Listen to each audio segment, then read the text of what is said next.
آیت نمبر 10 میں اللہ پاک یہ فرما رہے ہیں وَإِذَا الصُّحُفُ نُشِرَتْ، اور جب اعمال نامے پھیلا دیے جائیں گے۔ صحف سے مراد اعمال نامے ہیں اور نشرت نشرہ سے ہے، اس کا مطلب ہوتا ہے پھیلا دینا۔ یہی لفظ ہم اردو زبان میں بولتے ہیں نشر و اشاعت کے لیے، یا خبر نشر کی جا رہی ہے۔ اہل مفسر یہ فرماتے ہیں کہ انسان کا ہر عمل جو ہے وہ ریکارڈ کیا جا رہا ہے،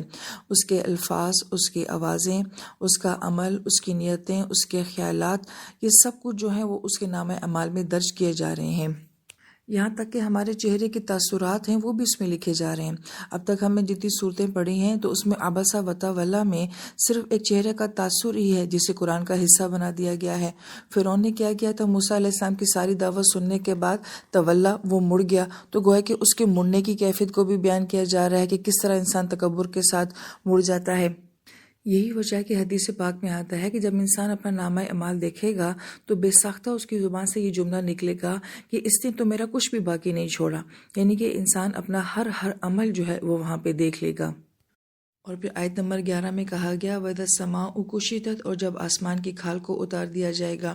یہاں پہ جو لفظ کشتت استعمال کیا گیا ہے کاف شین توا سے، اس کا مطلب ہوتا ہے کسی چیز کا اوپر کا چھلکا اتار دینا یا چمڑے کو اتار دینا، اور جانور کی کھال اتارنے کے لیے بھی لفظ استعمال کیا جاتا ہے۔ اور جب جانور کی کھال اتاری جاتی ہے تو اندر سے سرخی مائل قسم کا گوشت جو ہے وہ ظاہر ہوتا ہے۔ تو جب آسمان کی کھال کو اتارا جائے گا، اب اللہ عالم کہ آسمان کی کھال کیا ہے، مگر اندر سے جو منظر بیان کیا جا رہا ہے کہ وہ کوئی سرخی مائل قسم کا رنگ ہوگا جو ظاہر ہوگا۔ اسی بات کو سورہ رحمان میں بھی بیان کیا گیا تھا کہ آسمان جو ہے وہ دہان کی طرح ہو جائے گا، سرخی مائل ہو جائے گا۔ تو اول بات تو ہم اس کی حقیقت کو جان نہیں سکتے کہ کھال اتارنے سے کیا مراد ہے، اور پھر سرخی مائل رنگت جو ہوگی وہ کیا منظر پیش کرے کہ جب آسمان ہی ہمیں سرخ نظر آئے گا۔ اب زمین اور آسمان کا یہ سارا نقشہ بیان کرنے کے بعد اللہ پاک فرماتے ہیں وَإِذَا الْجَحِيمُ سُعِّرَتْ، اور جب جہنم کو بھڑکایا جائے گا۔ جہنم کے لفظ سعرت استعمال کیا گیا ہے، سین عین رے سے، اس کا مطلب ہوتا ہے قیمت لگانا، اور قیمت جو ہوتی ہے وہ گھٹائی بھی جاتی ہے اور بڑھائی بھی جاتی ہے۔ تو ہم آگ کے بارے میں یہی معاملہ دیکھتے ہیں کہ آگ میں جب کوئی چیز ڈالی جاتی ہے تو اس میں نئے شعلے بھڑکنے شروع ہو جاتے ہیں اور آگ کی شدت میں اضافہ ہو جاتا ہے۔ تو وہ جہنم جو کہ آج بھی موجود ہے اور جس کی آگ ہزاروں سال پہلے سے بھڑکائی گئی ہے، لیکن جب قیامت کا دن آئے گا تو اس آگ کو ایک نئے انداز سے بھڑکایا جائے گا۔ اور جتنا ہم منظر قرآن پاک میں جہنم کا سنتے ہیں تو جہنم کی آگ کو بھڑکانے کے لیے کیا چیز ہے جو اس میں ڈالی جائے گی؟ دنیا میں تو ہم پٹرول ڈالتے ہیں، تیل ڈالتے ہیں، لکڑیاں ڈالتے ہیں تو وہ آگ بھڑکتی ہے، لیکن جہنم کی آگ کو بھڑکانے کے لیے اس میں انسان اور جن ڈالے جائیں گے، اور جتنا نافرمان انسان جہنم میں ڈالا جائے گا وہ آگ اتنی ہی زیادہ بھڑکے گی، اس کے شعلے اتنے ہی زیادہ اٹھیں گے۔ پھر آیت نمبر 13 میں اللہ پاک فرماتے ہیں وَإِذَا الْجَنَّةُ أُزْلِفَتْ، اور جب جنت قریب لائی جائے گی۔ تو ہم یہ دیکھتے ہیں کہ حشر کا اتنا ہیبت ناک منظر بیان کرنے کے بعد، جہنم کی آگ کا تذکرہ کرنے کے بعد، اللہ پاک یہاں پہ ایک دم جنت کے باغ کا ذکر فرما رہے ہیں۔ ہم قرآن پاک کا یہ مزاج دیکھتے ہیں کہ جہنم کے تذکرے کے ساتھ ہی اللہ پاک جنت کا تذکرہ بھی فرماتے ہیں، کیونکہ انسان کے اندر ایسا نہ ہو کہ وہ نا امید ہو جائے جہنم کے تذکرے سن کے، تو مومن خوف اور امید کے درمیان میں رہتا ہے۔ اس لیے اللہ پاک جہاں جہنم سناتے ہیں وہاں پہ جنت کا شوق بھی دلاتے ہیں۔ اب یہاں پہ مفسرین کرام اس آیت مبارکہ کے بارے میں ایک رائے تو یہ دیتے ہیں کہ ہم جب کبھی قرآن پاک میں جنت کا تذکرہ سنتے ہیں تو اس میں بلندی کا، اونچائی کا ذکر آتا ہے، اور جب کبھی ہم جہنم کا ذکر سنتے ہیں تو اس میں گہرائی کا اور نچلے درجات کا جو ہے وہ ذکر آتا ہے۔ تو گویا کہ ہمیں تصور یہ ملتا ہے کہ جنت کہیں اوپر اعلیٰ مقام پر ہے اور جہنم کہیں نیچے گہرائی میں ہے۔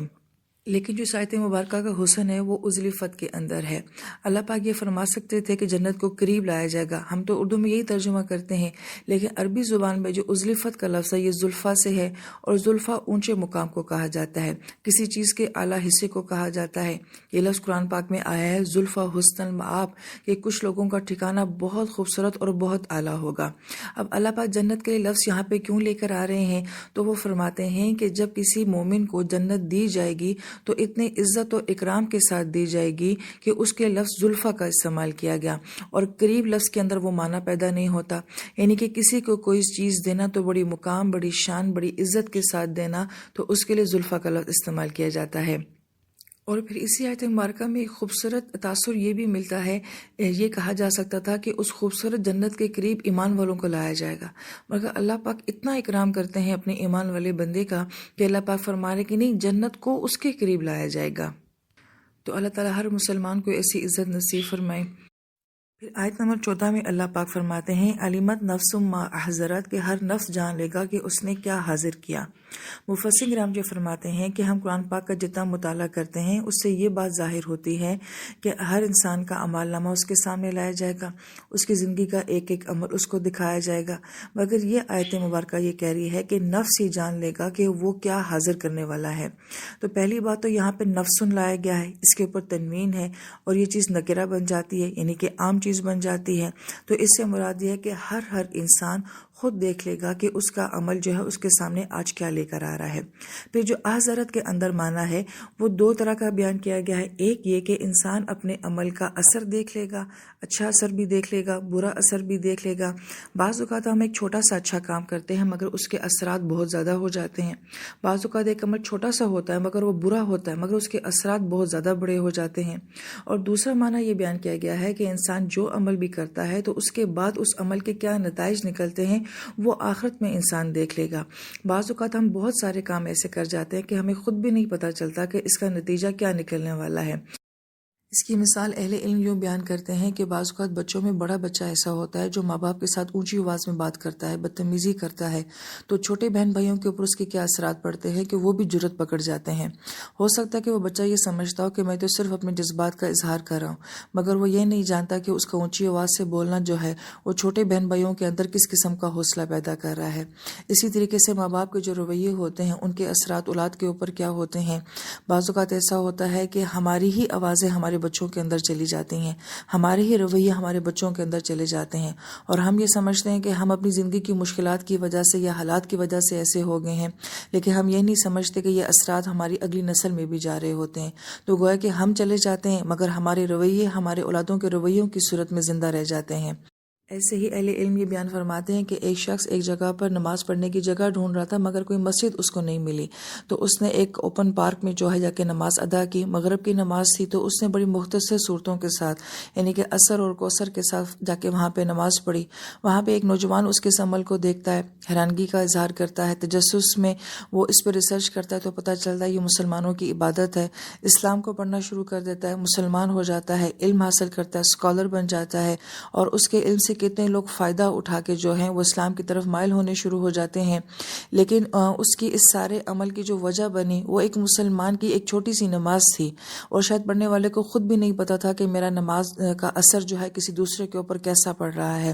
تو بعض اوقات اللہ پاک چھوٹے سے عمل میں بھی جو ہے وہ اتنی تاثیر پیدا کر دیتے ہیں، اس کے اثرات اتنے وسیع ہو جاتے ہیں۔ تو پہلی بات تو یہ ہے کہ اللہ پاک سے دعائیں بھی مانگنی چاہیے کہ اللہ پاک ہمیں ایسی نیکیاں کرنے کی توفیق دے کہ جن کے اثرات بہت وسیع ہوں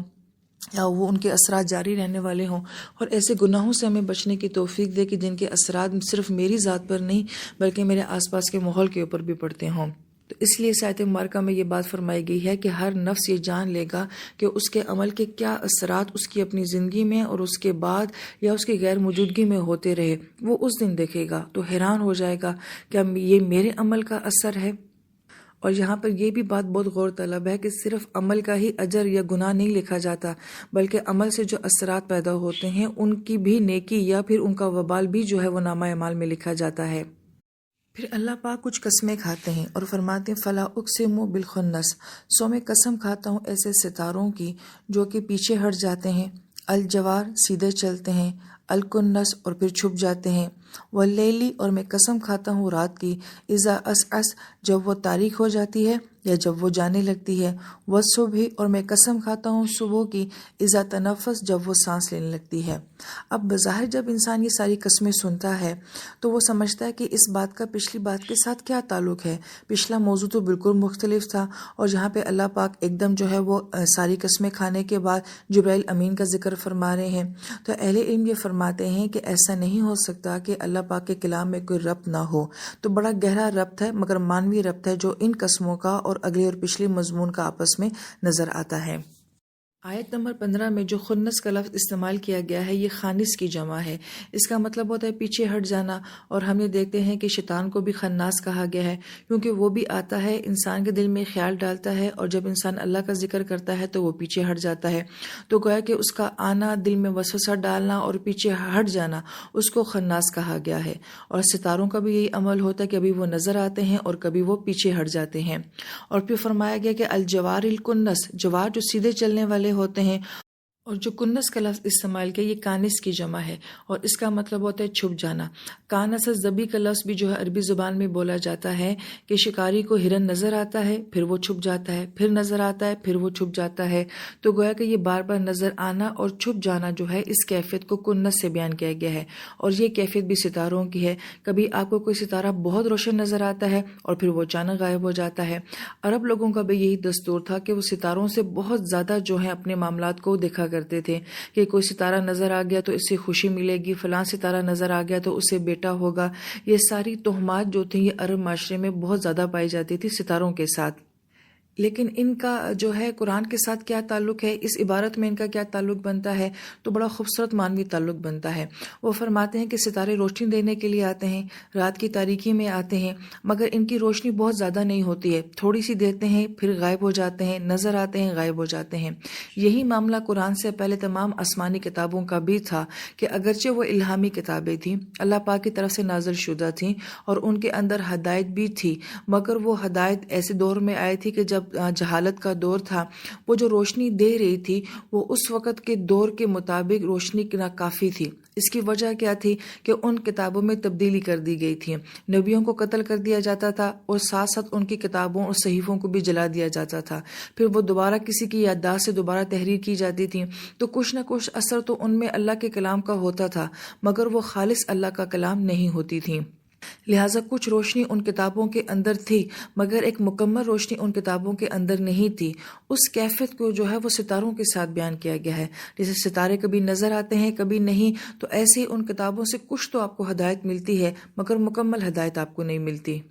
پھر جو قسم کھائی گئی ہے کہ رات جو ہے جب وہ جانے لگتی ہے اور صبح جب دم بھرنے لگتی ہے، تو اس سے مراد جہالت کے دور کا جانا تھا۔ اور کون سی صبح آئی ہے؟ وہ قرآن کی صبح آئی ہے۔ اور آپ یہ دیکھتے ہیں کہ جب سورج کی روشنی آتی ہے تو ستارے مان پڑ جاتے ہیں، وہ ہمیں بہت مدھم نظر آنے شروع ہو جاتے ہیں۔ اب جب قرآن آیا ہے تو اس کی روشنی اتنی زیادہ ہے کہ اس کی موجودگی میں باقی کتابوں کا نور جو ہے وہ تھوڑا تھوڑا تو نظر آتا ہے مگر مکمل نظر نہیں آتا۔ یعنی کہ ہم یہ کہتے ہیں کہ تورات اور انجیل جو ہیں وہ الہامی کتابیں ہیں، ان میں اللہ پاک کا کلام ہے، لیکن بہت زیادہ تبدیلیاں ہوئی ہیں، لہٰذا اس لیے ہم اس کو مدھم روشنی کے ساتھ تعبیر کرتے ہیں۔ اور چونکہ قرآن ایسی کتاب ہے جس میں زبر زیر پیش کی بھی غلطی اور کمی اور تبدیلی نہیں ہے، اس لیے یہ سورج کی روشنی کی طرح ہے۔ اور جب صبح آتی ہے تو زندگی ساری ایکٹیو ہو جاتی ہے، ہر جاندار کو زندگی ملتی ہے، درخت اپنی خوراک بناتا ہے، جانور جو ہے وہ اپنے رزق کے لیے جاتا ہے، انسان اپنی معاش کے لیے جاتا ہے، پوری ہلچل ہوتی ہے۔ تو قرآن جب آیا ہے تو ایک بھرپور زندگی لے کر آیا ہے،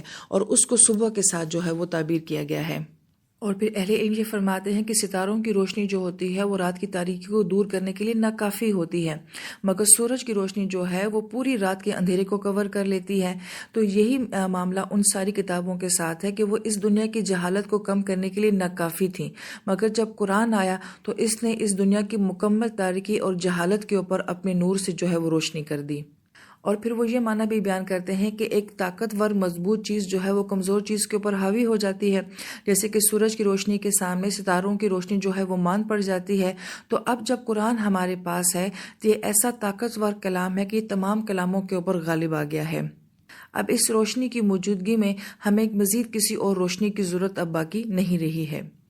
اور جیسے ہم یہ کہتے ہیں کہ سورج کی روشنی کے سامنے ستاروں کی روشنی جو ہے وہ بہت ہلکی ہو جاتی ہے، یہی معاملہ ہمارا ان باقی آسمانی کتابوں کے بارے میں ہے کہ ہم ان کی روشنی مانتے ہیں، ہم یہ مانتے ہیں کہ وہ کلام الہی ہیں، مگر تبدیلیوں کی وجہ سے ہم مکمل ان کے اوپر اعتماد نہیں کرتے۔ اس لیے ہمارا رویہ ان کتابوں کے بارے میں کیا ہے کہ اگر آج ہمیں کوئی آ کر یہ کہتا ہے کہ یہ زبور ہے، یہ انجیل ہے، تو ہم اس کا اقرار کرتے ہیں کہ جو کچھ اس میں اللہ کی طرف سے ہے وہ ہم مانتے ہیں، اور جو کچھ اس میں انسانوں کی طرف سے ہے ہم اس کو نہیں مانتے۔ نہ ہم مکمل طور پہ ان کا انکار کرتے ہیں، نہ ہم مکمل طور پہ ان کا اقرار کرتے ہیں۔ تو گویا کہ وہ ہلکی ہلکی روشنی بہرحال ان کتابوں کی اب بھی موجود ہے۔